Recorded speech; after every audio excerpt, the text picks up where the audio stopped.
Daniel, deixe-o em paz. Ele não tem culpa de nada. Estas foram as últimas palavras da minha noiva Tiffany, que decidiu estragar o dia do nosso casamento. Sou uma pessoa bastante reservada e é difícil me tirar de mim mesmo, mas o que aconteceu me transformou em um verdadeiro monstro e agora vou te contar o que está acontecendo. Aproveite para assistir. Meu nome é Daniel. Meus amigos me chamam de Dan e tenho 26 anos. Tenho estado ativamente envolvido no boxe nos últimos 3 anos. Não pretendo me tornar um campeão. Só gosto de ir à academia algumas vezes por semana, totalmente imerso no ambiente, focado em aprimorar meus golpes. Pode-se dizer que este é o meu hobby porque gosto muito dele e treino o tempo todo. Graças a um treinamento rigoroso, fiquei em excelente forma, perdi quilos extras e ganhei músculos. O esporte também me ajudou a desenvolver a disciplina que mais tarde teve um impacto positivo no meu trabalho. Acredito que quis superar meu complexo de infância com isso, pois era gordinho e desarrumado nos primeiros anos. Enquanto meus colegas se divertiam com as meninas, eu me contentava com batatas fritas e videogames. Eu tive relacionamentos, mas eles nunca duraram mais de 3 semanas. Minha primeira vez aconteceu aos 19 anos e depois de um relacionamento mal-sucedido de 1 ano aos 23, decidi não me apressar e parei de procurar ativamente um parceiro. Até que aos 26 anos conheci ela, Tiffany, que era 2 anos mais velha que eu. Tiffany e eu nos conhecemos por acaso quando eu estava caminhando para a academia e ela estava na mesma rua carregando uma pilha de documentos. Acidentalmente, minha mochila derrubou todos os papéis das mãos de Tiffany, espalhando-os por toda a parte. Reunindo-os em uma pilha, ofereci-me para acompanhá-la e ela concordou. Ela era uma loira esbelta e atraente, com um grande senso de humor, vestida com uma saia curta. Enquanto ela pegava os papéis, até vislumbrei sua calcinha vermelha. Ela trabalhou como secretária em uma grande empresa. Depois de acompanhá-la, ela disse, "Muito obrigada. Eu nem sei como te retribuir." A voz dela era tão gentil que não pude deixar de dizer, "Escute, tenho uma ideia. Deixe-me levá-lo para tomar um café depois do trabalho, como desculpa por atrasá-lo." "Boa ideia. Qual o seu nome?" Ela perguntou e trocamos informações de contato. Naquela mesma noite, fiquei esperando por ela com um buquê de flores em seu local de trabalho e passamos uma noite agradável, terminando em um quarto de hotel com uma garrafa de vinho e uma paixão ardente. Pode-se dizer que foi amor à primeira vista. Começamos a nos ver cada vez mais. E depois de um mês, Tiffany foi morar comigo. E começamos a morar juntos. Tudo aconteceu tão rápido que em algum momento perdi a noção do tempo. Tiffany era hiperativa, realizava muitas coisas em um dia, o que sempre me surpreendeu. Gostei de passar um tempo com Tiffany e percebi que queria pedi-la em casamento, mas antes disso precisávamos conhecer os pais um do outro. Depois de 3 meses, todos sabiam que Tiffany e eu éramos um casal. Queria surpreendê-la, fazer uma proposta bem na Torre Eiffel. Não sei porquê, mas tinha certeza de que ela diria sim, porque eu não festejava em discotecas e não gastava muito dinheiro. Consegui economizar uma boa quantia de dinheiro desde que completei 18 anos, então, como dizem, o dinheiro fala. Reservei passagens de avião e um quarto de hotel, e a partida estava marcada exatamente em 2 semanas para Tiffany se preparar para a viagem e informar seu chefe. Quando Tiffany adormeceu, decidi esconder as passagens de avião em sua carteira para que ela pudesse descobri-las com prazer no dia seguinte. Aconteceu mais ou menos como eu esperava, embora eu esperasse que ela os notasse durante o dia, enquanto estivesse no trabalho. Porém, ela os encontrou enquanto se preparava para o trabalho e acabou entrando no meu quarto. Passamos cerca de 30 minutos nos entregando a atividades apaixonantes, então Tiffany ainda teve que se atrasar para o trabalho. 2 semanas depois voamos para Paris e foi uma experiência fantástica. Nunca tinha viajado antes na vida e estar em Paris me fez perceber que queria visitar dezenas de outros países. Por que escolhi Paris? Porque este lugar significava muito para Tiffany. Seu pai cresceu e estudou aqui. Quando ela era pequena, ele lhe contava muitas histórias sobre esse lugar, então Tiffany sonhava em visitar Paris. Fiquei feliz em ajudar a realizar o sonho dela. Após a chegada, a primeira coisa que fizemos foi caminhar pelo Brunel Embankment Tintinmaimenting. No dia seguinte fomos às compras e compramos muitas coisas. Voamos para Paris por 7 dias. Tivemos uma reserva de restaurante por 6 dias. Eu estava realmente ansioso por esse dia, porque tinha que fazer uma oferta a Tiffany. Quando esse dia chegou, eu estava muito preocupado, com medo de errar ou fazer algo errado. Chegamos ao restaurante, comemos uma refeição deliciosa, bebemos um vinho caro e, quando as sobremesas nos foram trazidas, levantei-me da mesa, ajoelhei-me e pedi-a em casamento. Tiffany, querida, eu te amo loucamente. Você quer se casar comigo? Sim, sim, sim, ela disse, e começamos a chorar. Então foi o verdadeiro auge da minha felicidade. Fomos para o nosso quarto depois do restaurante e nos entregamos a noite toda, esquecendo de tudo. Foi uma viagem maravilhosa e uma experiência inesquecível. Esta viagem me custou mais de 60% das minhas economias. Não nos negamos absolutamente nada e não me arrependi. Fiquei muito feliz por poder agradar tanto minha futura esposa. Ao voltar para casa, fomos imediatamente registrar nosso futuro casamento, pagando as taxas e fazendo exames médicos. Planejamos fazer o casamento em 1 mês. Todo esse tempo, parecia que eu estava em uma névoa, e minha vida parecia assumir novas cores, antecipando o dia que eu não apenas esperava ansiosamente, mas agora queria apagar da minha vida. Os pais da Tiffany e os meus nos ajudaram muito e podemos comprar muitas coisas. Normalmente, um dia antes do casamento, acontecia uma despedida de solteiro, que eu passava com meus amigos, e Tiffany com suas damas de honra. E então chegou o dia em que fiz oficialmente a transição de solteiro para homem casado. Foi um evento solene e estávamos todos muito nervosos com a possibilidade de algo dar errado. Felizmente, a cerimônia principal correu bem.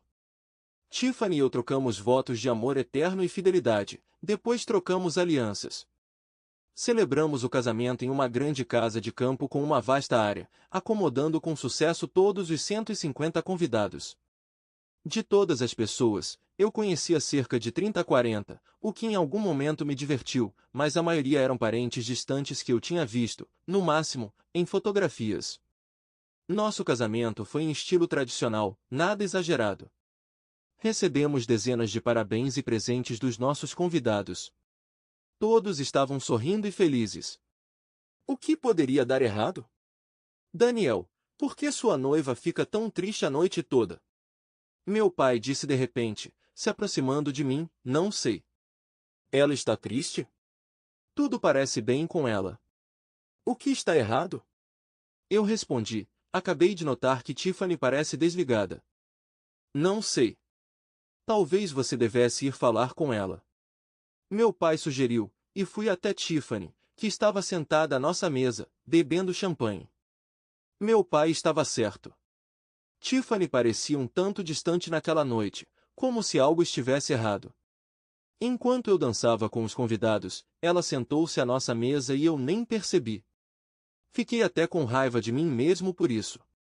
Minha querida, minha princesa, o que aconteceu? Algo está machucando você? Eu comecei, não sei. Meu estômago dói, como se eu tivesse comido algo ruim. Ela respondeu, e eu fui procurar um analgésico. Felizmente, não demorou muito e, em poucos minutos, voltei para Tiffany e lhe dei um comprimido. Ela aceitou e, depois de cerca de 10 minutos, parecia melhor. Tomamos uma taça de champanhe juntos e fomos dançar com os convidados e participar de concursos. Todos os convidados já estavam animados, então o clima era ótimo. Após as competições, iniciaram-se diversas apresentações, incluindo shows de mágica, apresentações de fogo, entre outros. Não percebi imediatamente o desaparecimento da minha noiva. Meu pai apontou isso. Onde você perdeu sua noiva? Ele disse. Olhei em volta e realmente não consegui encontrá-la.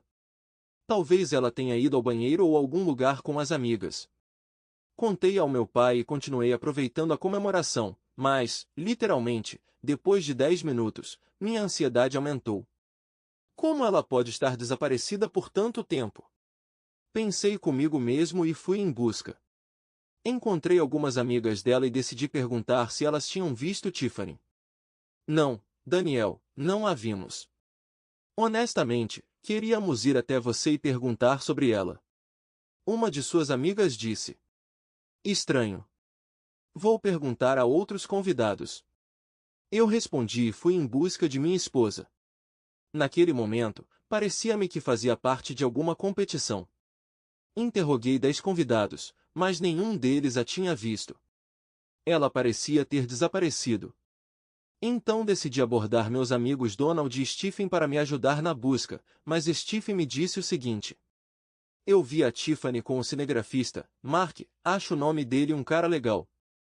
Ele estava mostrando algo a ela em seu telefone e então eles desapareceram em algum lugar, disse Stephen, e lembrei que Mark era o cinegrafista principal do nosso casamento. Contratamos ele e sua equipe para filmar todo o evento. Mas por que ele levou minha esposa para algum lugar? Toda essa situação começou a me preocupar e me aproximei de um dos cinegrafistas e disse. Você pode me dizer onde está o cara principal, Mark, agora? Ele está no corredor ou no trailer, trocando cartões de memória. Um dos cinegrafistas disse. Agradeci e fui para o trailer. Cheguei ao trailer em cerca de 5 minutos. Era um trailer móvel com todos os equipamentos e se necessário você poderia passar a noite nele. Quando comecei a me aproximar, parecia vazio, como se não houvesse ninguém lá dentro. Parando, comecei a examinar e descobri que a cortina do lado esquerdo do trailer estava balançando. Aproximando-me mais, ouvi gemidos distintos. Depois de ficar parado por cerca de 2 minutos, tive vontade de abrir a porta do trailer, mas ela estava trancada e naquele momento os gemidos cessaram. Ouvi movimentos claros dentro do trailer e depois uma voz desconhecida. Quem está aí? É Daniel, procurando Tiffany, minha noiva, eu disse. Ah, Daniel, oi. Infelizmente, sua noiva não está aqui. Não tenho ideia de onde ela está. Ele respondeu. Por acaso seu nome é Mark? Perguntei. Sim, está certo. Sou seu cinegrafista de casamento. Minha equipe está trabalhando no casamento e eu passei para trocar rapidamente os cartões de memória. Ele respondeu com confiança. Tem certeza?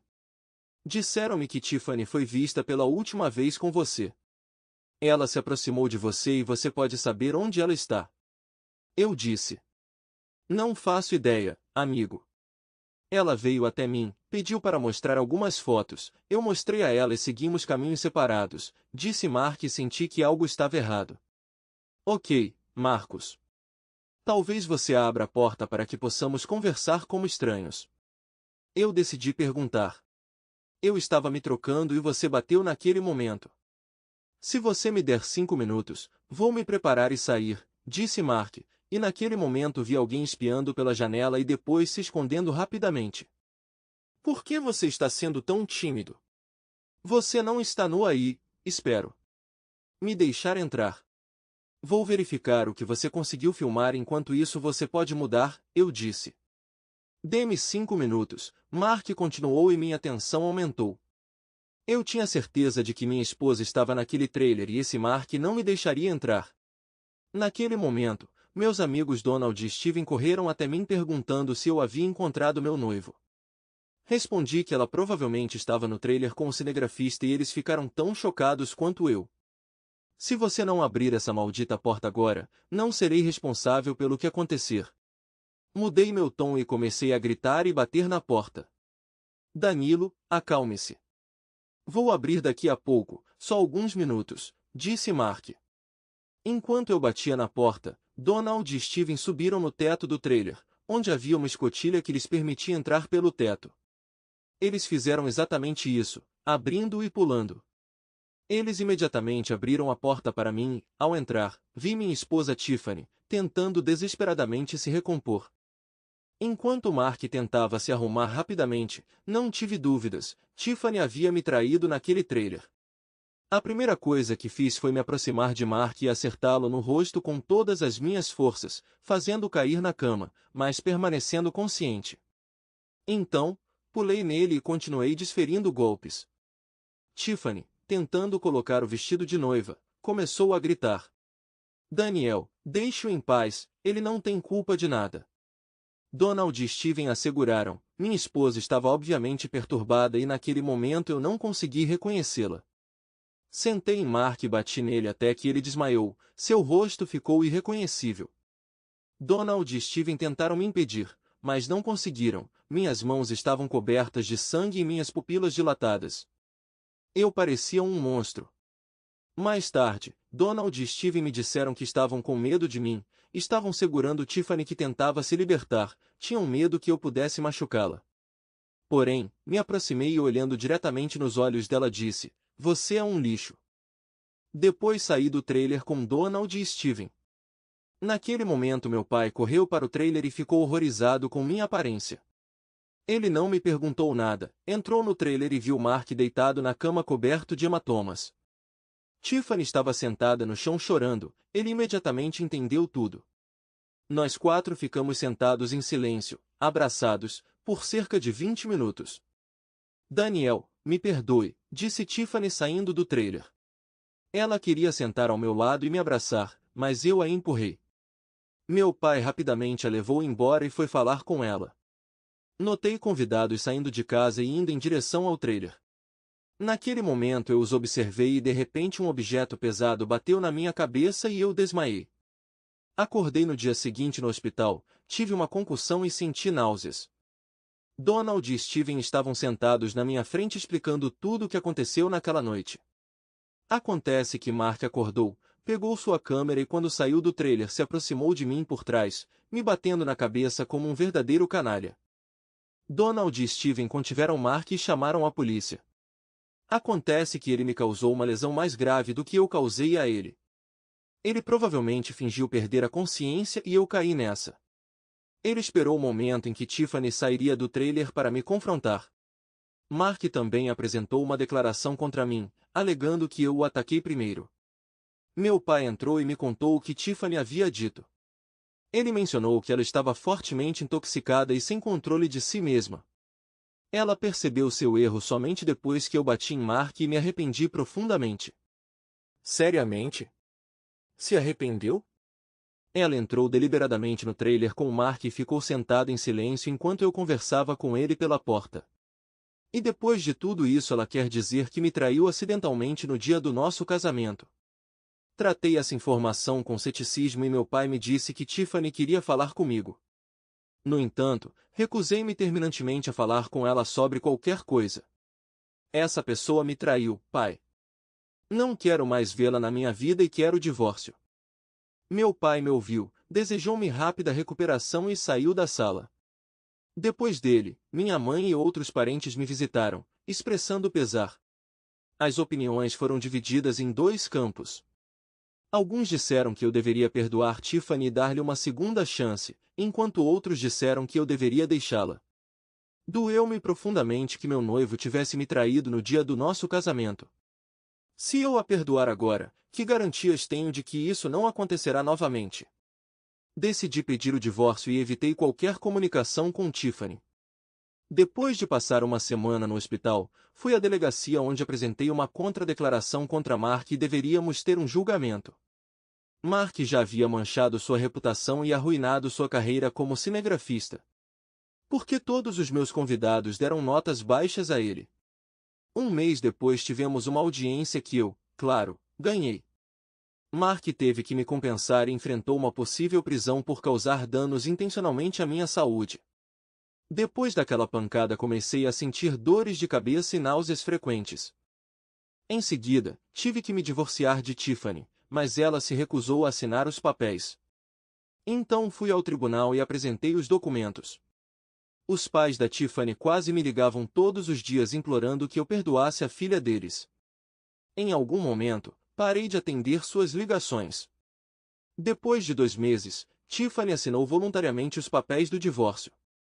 Até senti pena dela porque devido às suas ações ela perdeu quase todos os seus amigos que consideraram seu ato sujo e imoral. Pelo que sei, a situação de trabalho dela também não era tranquila. Conversei com Tiffany depois que nos divorciamos. Fomos a um restaurante e ela compartilhou sua perspectiva tentando se justificar. Pude ver seu remorso e autoculpa pelo que havia feito. A certa altura, ela perguntou: talvez possamos começar de novo? Me dê uma segunda chance, por favor. Ela disse e eu quase respondi positivamente, mas rapidamente desisti, recusei e encerrei a conversa com ela em silêncio depois de 5 minutos. Tiffany foi a pessoa que traiu não depois de 5 e 8 anos de casamento, mas logo no primeiro dia. Foi um trauma grave para mim porque me considerava um fracasso total, vivenciando tal situação após decidir me casar pela primeira vez. Depois disso, até comecei a consultar um psicólogo porque meus complexos de infância ressurgiram. Parei de ir à academia, comia mais por causa do estresse e ainda por cima era constantemente atormentado por dores de cabeça e enjoos. E como você pode confiar nas mulheres depois disso? Não sei. Não estou mais procurando namorada. Estou pensando em comprar um cachorro e morar com ele, trabalhar e ficar com os amigos pelo menos nos próximos anos. 4 meses depois, Mark foi condenado. Os médicos realizaram exames médicos adicionais, e como resultado do golpe de Mark, minha condição só piorou. No final, Mark foi condenado a 6 anos por causar intencionalmente danos à saúde. Estou satisfeito? Não, eu não me importo. Eu só quero uma vida feliz e pacífica para desenvolver e construir minha carreira e não planejo relacionamentos sérios por enquanto. Vou continuar trabalhando como psicóloga. Estou até feliz que Mark não me causou ferimentos graves, caso contrário eu seria o único na prisão. Já se passaram 8 meses desde aquela noite fatídica que virou minha vida de cabeça para baixo e o que posso dizer? Minha vida está melhorando. Tiffany tentou entrar em contato comigo algumas vezes, mas eu a apaguei completamente da minha vida. Estou em tratamento e consultando médicos regularmente e meus indicadores estão melhorando. Os médicos dizem que se isso continuar poderei começar treinos leves em 6 meses e isso me deixa feliz. Recentemente fomos pescar com barracas e fogueira com amigos e nos divertimos muito. Durante a semana eu trabalho e tudo é bom para mim. Não me arrependo de nada. Aceitei a situação e segui em frente. Obrigado por ouvir minha história. Este é o fim da história. Teremos muito interesse em ouvir a sua opinião sobre esta história porque ela se revelou ambígua. Você acha que o personagem principal é um terpa ou um homem de verdade? Foi acertada a decisão de pedir a namorada em casamento após 3 meses de relacionamento? Por que a noiva decidiu cometer adultério? É efeito do álcool ou não? Acreditamos que o personagem principal é uma pessoa moral. Ele perdeu a paciência, mas conseguiu parar. Sim, Mark o enganou. Mas o personagem principal não lhe causou ferimentos graves. Embora ele pudesse facilmente, isso faz dele um trapo? Achamos que não. O personagem principal estava confuso. Ele não entendia o que estava acontecendo. Mas foi extremamente racional e lógico para ele propor casamento a uma garota com quem você namora há apenas 3 meses. Acreditamos que 3 meses é muito pouco tempo para dar um passo tão sério. A traição da menina é de 50% a 50%. Não podemos entrar na cabeça dela e descobrir o verdadeiro motivo. Mas é álcool, e ela simplesmente se justifica com isso. Não acreditamos que seja possível ficar bêbado a tal ponto que você vá voluntariamente para o trailer e durma com outro homem. E, no seu próprio casamento. Geralmente é uma lata. Tiramos essas conclusões, escreva as suas nos comentários e com certeza iremos lê-las. Inscreva-se no canal e